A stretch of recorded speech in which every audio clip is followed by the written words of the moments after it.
dia 18 de novembro. Capítulos de hoje: Marcos 1 e 2, Daniel 1, 2 e 3. Marcos 1. Este é o princípio das boas novas a respeito de Jesus Cristo, o Filho de Deus. Iniciou-se como o profeta Isaías escreveu: Envio meu mensageiro adiante de ti, e ele preparará teu caminho. Ele é uma voz que clama no deserto: Preparem o caminho para a vinda do Senhor, abram a estrada para ele. Esse mensageiro era João Batista. Ele apareceu no deserto pregando o batismo como sinal de arrependimento para o perdão dos pecados. Gente de toda a Judéia, incluindo os moradores de Jerusalém, saía para ver e ouvir João. Quando confessavam seus pecados, ele os batizava no Rio Jordão. João vestia roupas tecidas com pelos de camelo, usava um cinto de couro e alimentava-se de gafanhotos e mel silvestre. João anunciava: Depois de mim virá alguém mais poderoso que eu, alguém tão superior que não sou digno de me abaixar e desamarrar as correias de suas sandálias. Eu os batizo com água, mas ele os batizará com o Espírito Santo. Certo dia, Jesus veio de Nazaré da Galileia e João o batizou no Rio Jordão. Enquanto saía da água, viu o céu se abrir e o Espírito Santo descer sobre ele como uma pomba. E uma voz do céu disse: Você é meu filho amado, que me dá grande alegria. Em seguida, o Espírito conduziu Jesus ao deserto, onde ele foi tentado por Satanás durante 40 dias. Estava entre animais selvagens e anjos o serviam. Depois que João foi preso, Jesus foi para a Galileia, onde anunciou as boas novas de Deus. Ele proclamava: Enfim chegou o tempo prometido. O reino de Deus está próximo. Arrependam-se e creiam nas boas novas. Enquanto andava à beira do mar da Galileia, Jesus viu Simão e seu irmão André. Jogavam redes ao mar, pois viviam da pesca. Jesus lhes disse: Venham, sigam-me, e eu farei de vocês pescadores de gente. No mesmo instante, deixaram suas redes e o seguiram. Pouco mais adiante, Jesus viu Tiago e João, filhos de Zebedeu, consertando redes num barco. Chamou-os de imediato e eles também o seguiram, deixando seu pai Zebedeu no barco com os empregados. Jesus e seus discípulos foram à cidade de Cafarnaum. Quando chegou o sábado, entrou na sinagoga e começou a ensinar. O povo ficou admirado com seu ensino, pois ele falava com verdadeira autoridade, diferentemente dos mestres da lei. De repente, um homem ali na sinagoga, possuído por um espírito impuro, gritou: Por que vem nos importunar, Jesus de Nazaré? Veio para nos destruir? Sei quem você é, o Santo de Deus. Cale-se, saia deste homem, repreendeu-o Jesus. Então o espírito impuro soltou um grito, sacudiu o homem violentamente e saiu dele. Todos os presentes ficaram admirados e começaram a discutir o que tinha acontecido. Que ensinamento novo é esse? Perguntavam. Como tem autoridade? Até os espíritos imundos obedecem às ordens dele? As notícias a respeito de Jesus se espalharam rapidamente por toda a região da Galileia. Depois que Jesus saiu da sinagoga com Tiago e João, foram à casa de Simão e André. A sogra de Simão estava de cama, com febre. Imediatamente falaram a seu respeito para Jesus. Ele foi até lá, tomou-a pela mão e ajudou-a a se levantar. A febre a deixou e ela passou a servi-los. Ao entardecer, depois que o sol se pôs, trouxeram a Jesus muitos enfermos e possuídos por demônios. Toda a cidade se reuniu à porta da casa para observar. Então Jesus curou muitas pessoas que sofriam de diversas enfermidades e expulsou muitos demônios. Não permitia, porém, que os demônios falassem, pois sabiam quem ele era. No dia seguinte, antes do amanhecer, Jesus se levantou e foi a um lugar isolado para orar. Mais tarde, Simão e os outros saíram para procurá-lo. Quando o encontraram, disseram: "Todos estão à sua procura." Jesus respondeu: "Devemos prosseguir para outras cidades e de lá também anunciar minha mensagem. Foi para isso que vim."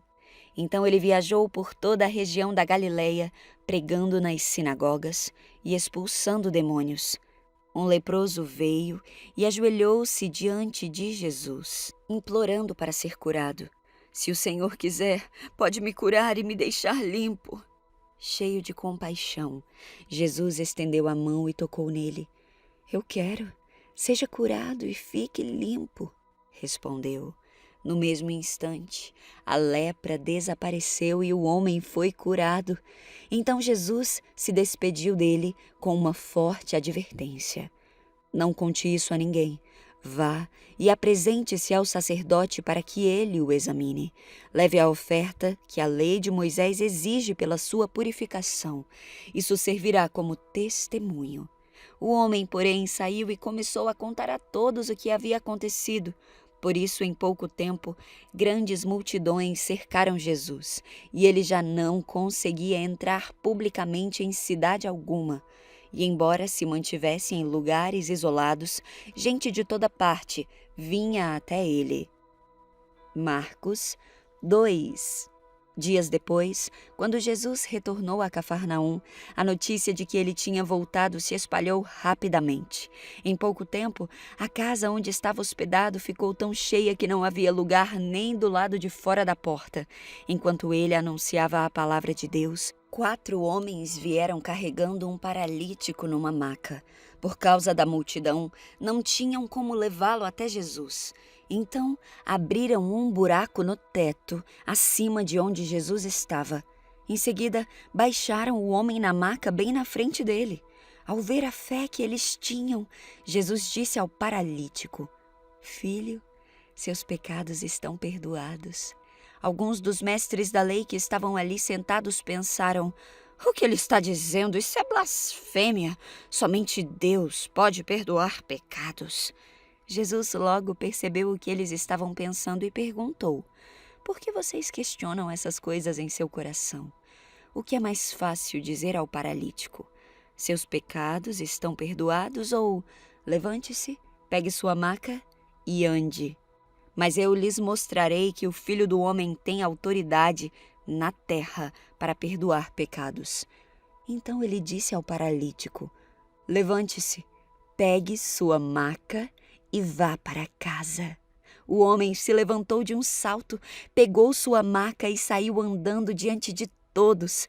A multidão ficou admirada e louvava a Deus, exclamando: "Nunca vimos nada igual."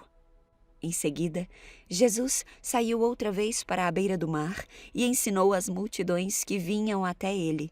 Enquanto caminhava por ali, viu Levi, também chamado Mateus, filho de Alfeu, sentado no lugar onde se coletavam os impostos. "Siga-me", disse-lhe Jesus. E Levi se levantou e o seguiu. Mais tarde, na casa de Levi, Jesus e seus discípulos estavam à mesa, acompanhados de um grande número de cobradores de impostos e outros pecadores, pois eram muitos os que o seguiam.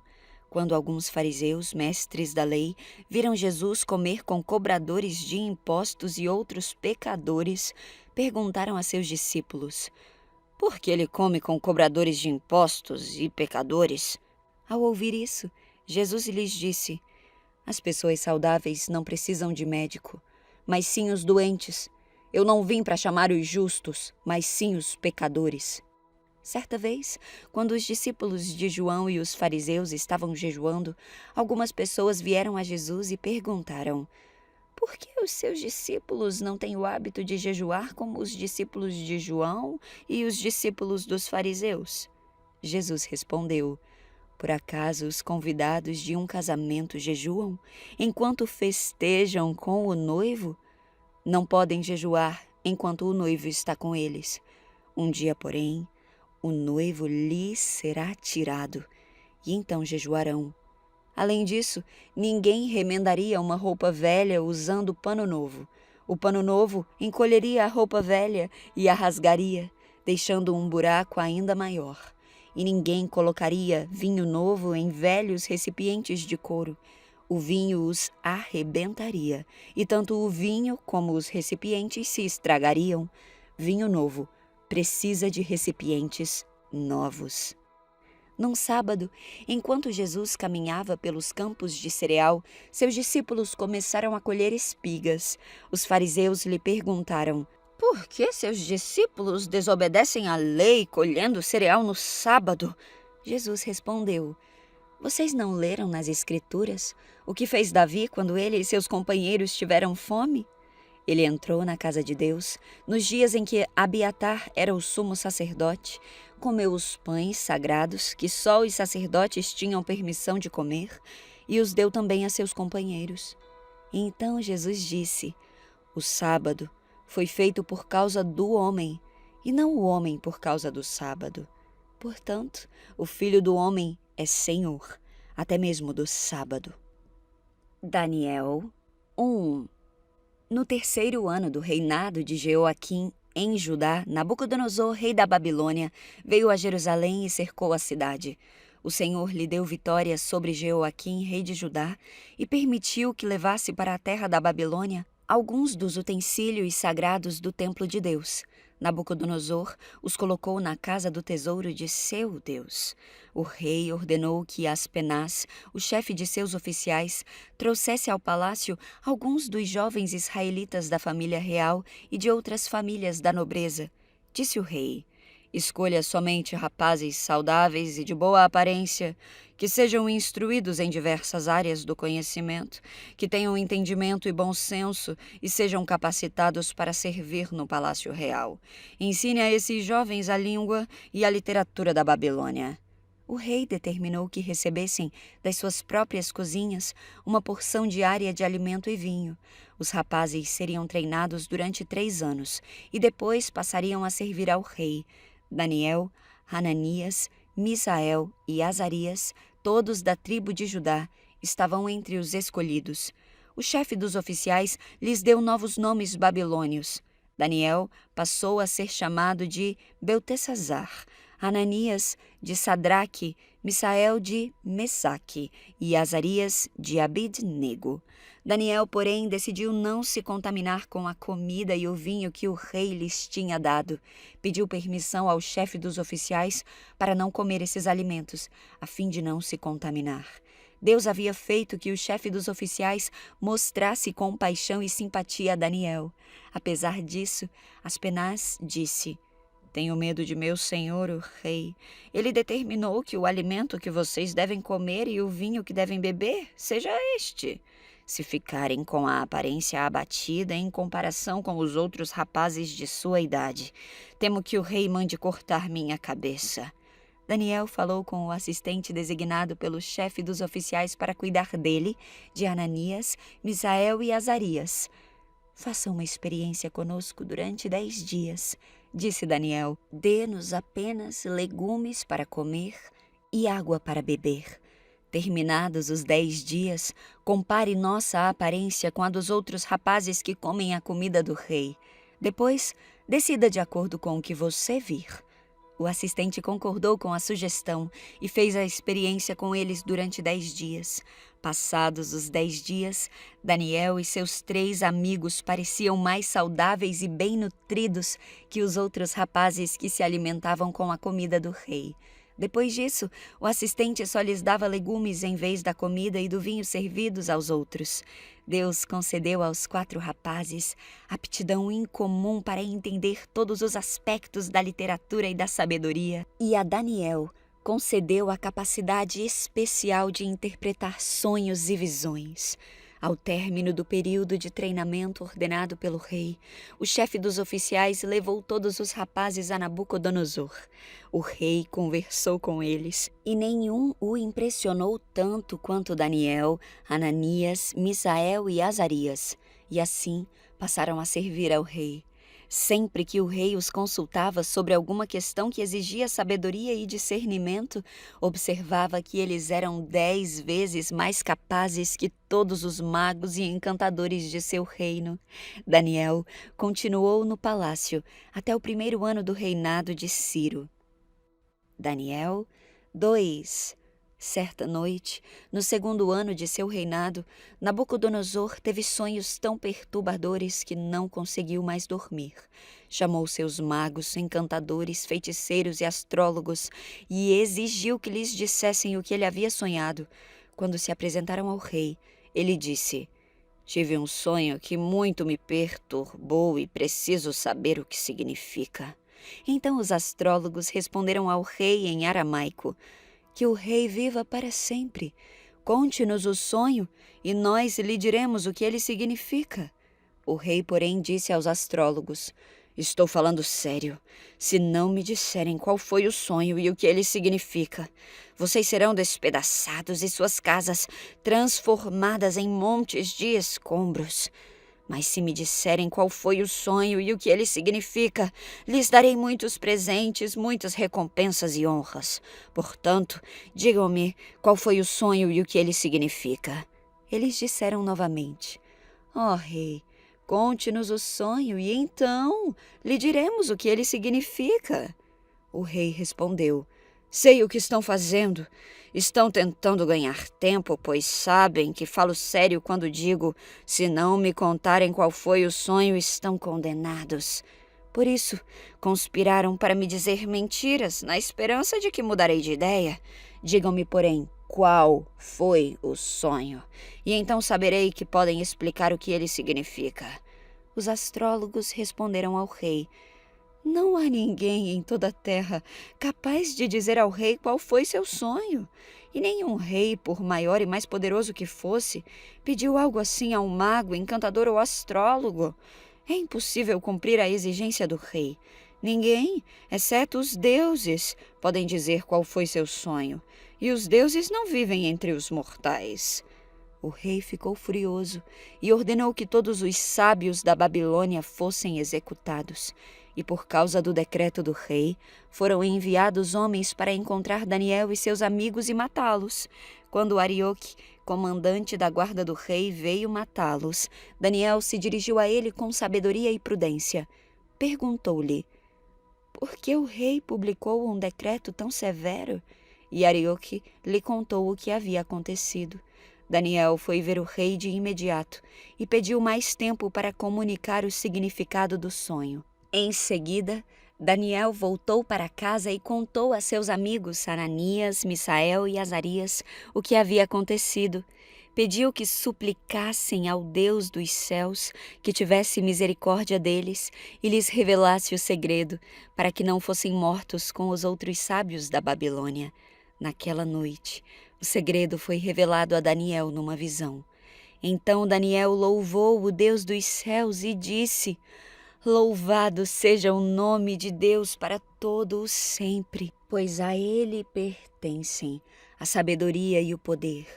Ele muda o curso dos acontecimentos, remove reis de seus tronos e põe outros no lugar. Dá sabedoria aos sábios e conhecimento aos eruditos. Revela coisas profundas e misteriosas e sabe o que está escondido nas trevas, embora ele seja cercado de luz. Eu te agradeço e te louvo, ó Deus, dos meus antepassados, pois me deste sabedoria e força. Tu me mostraste o que te pedimos, revelaste o que o rei exigiu." Então Daniel foi falar com Arioque, a quem o rei havia ordenado que executasse os sábios da Babilônia. "Não mate os sábios", disse. "Leve-me ao rei e eu interpretarei o sonho dele."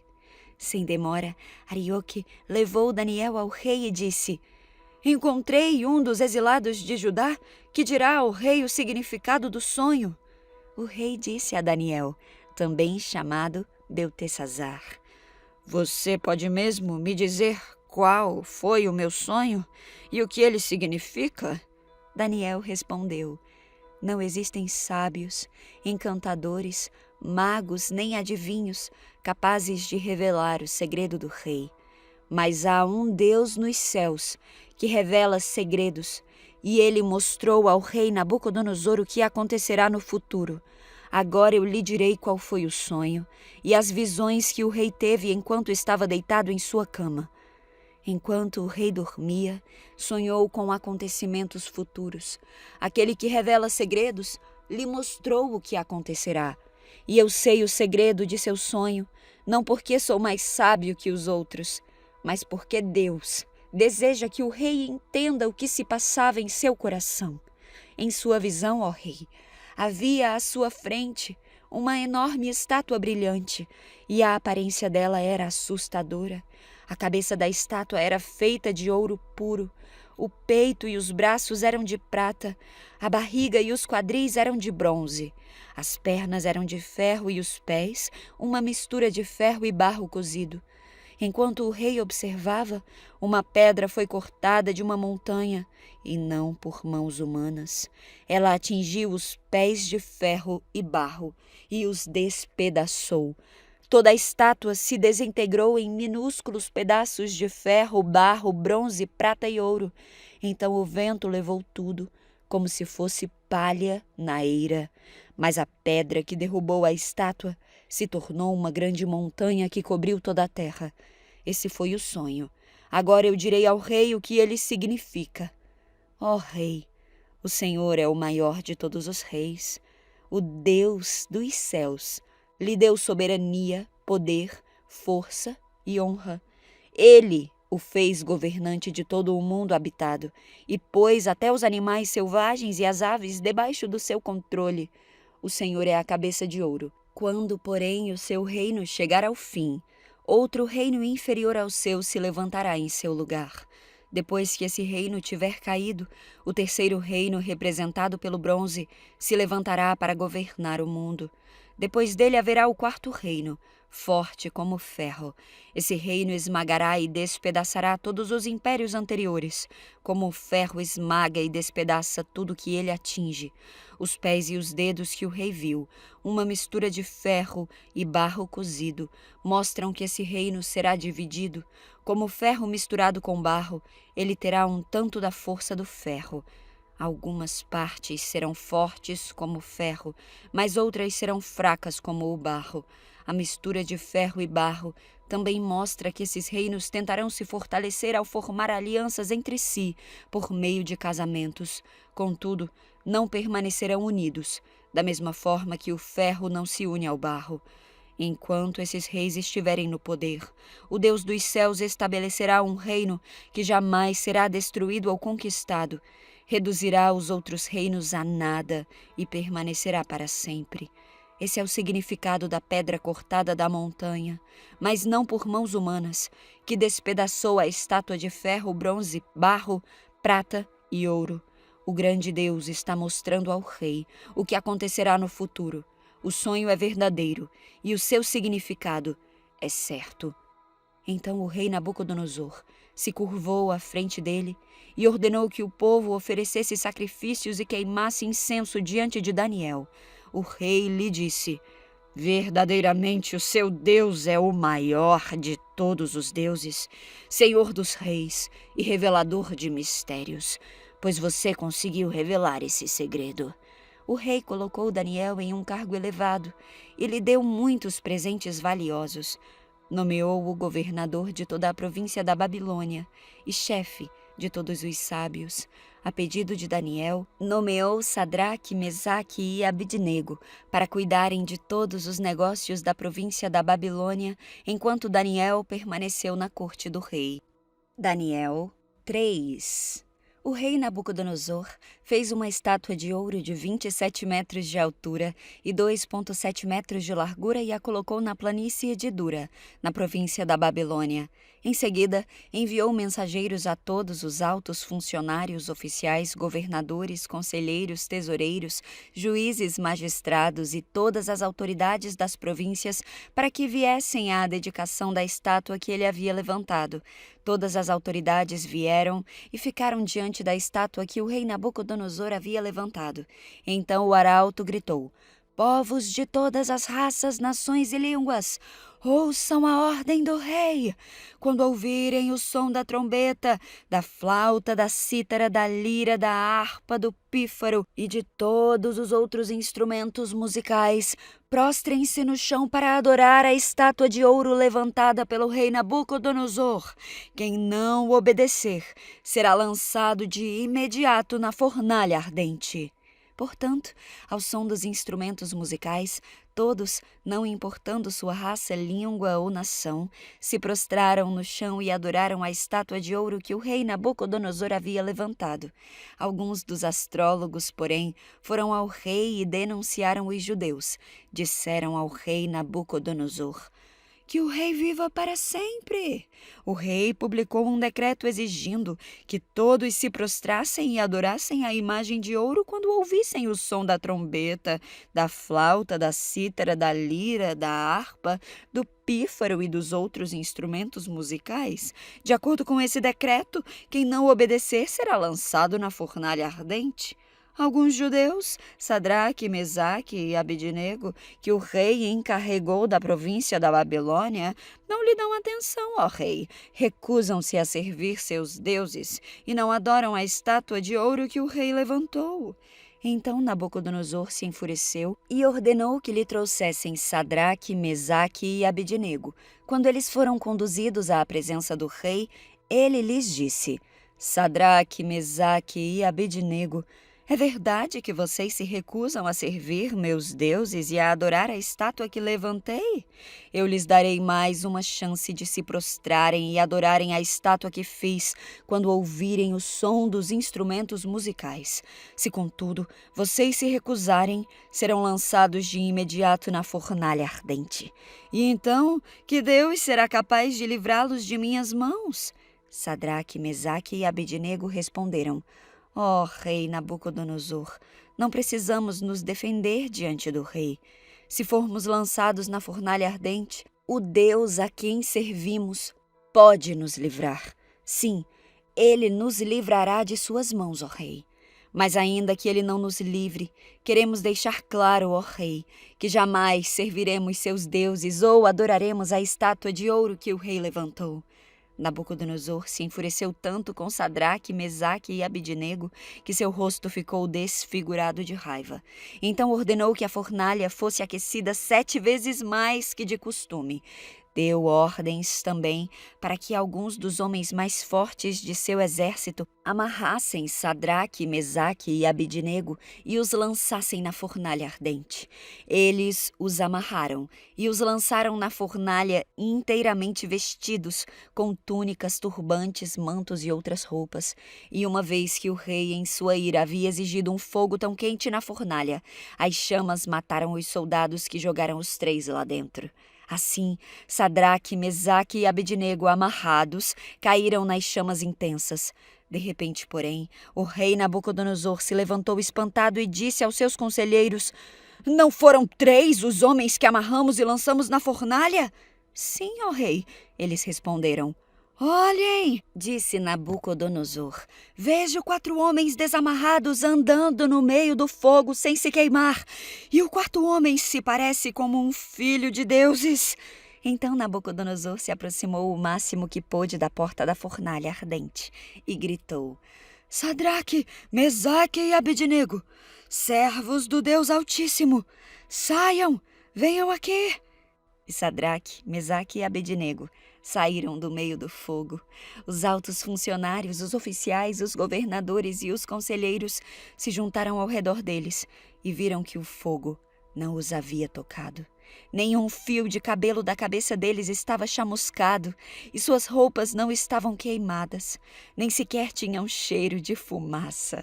Então Nabucodonosor disse: Louvado seja o Deus de Sadraque, Mesaque e Abednego. Ele enviou seu anjo para livrar seus servos que nele confiaram. Eles desafiaram a ordem do rei e estavam dispostos a morrer em vez de servir ou adorar qualquer outro Deus que não fosse seu próprio Deus. Portanto, faço este decreto.